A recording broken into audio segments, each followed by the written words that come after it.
అన్నమయ్య జిల్లాలో పిడుగుపాటుకు 42 మూగజీవాల మృతి చెందిన ఘటన చోటు చేసుకుంది. పట్నంలోని తంబళ్లపల్లిలో బోనస్వారిపల్లికి చెందిన రమేష్ ఇంటి ఆవరణలో పిడుగుపడింది. ఈ ప్రమాదంలో అక్కడికక్కడే 42 గొర్రెలు మృతి చెందాయని గొర్రెల యజమాని ఆవేదన వ్యక్తం చేస్తున్నారు. సుమారు 5 లక్షల రూపాయల నష్టం వాటిల్లినట్లు బాధితుడు రమేష్ వాపోయాడు. ప్రభుత్వం స్పందించి తమను ఆదుకోవాలని బాధితుడు రమేష్ కోరుతున్నారు.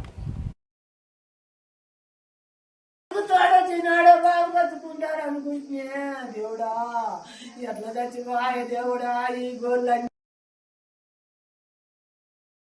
తోడొచ్చినాడో బాబు బతుకుంటాడు అనుకుంటే దేవుడా ఎట్లా చచ్చిపోయ దేవుడా ఈ గోళ్ళని తోడొచ్చినాడో బాబు బతుకుంటాడు అనుకుంటే దేవుడా ఎట్లా చచ్చిపోయ దేవుడా ఈ గోళ్ళని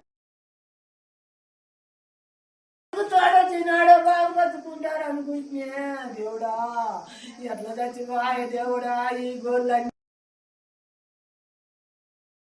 తోడొచ్చినాడో బాబు బతుకుంటాడు అనుకుంటే దేవుడా ఎట్లా చచ్చిపోయ దేవుడా ఈ గోళ్ళని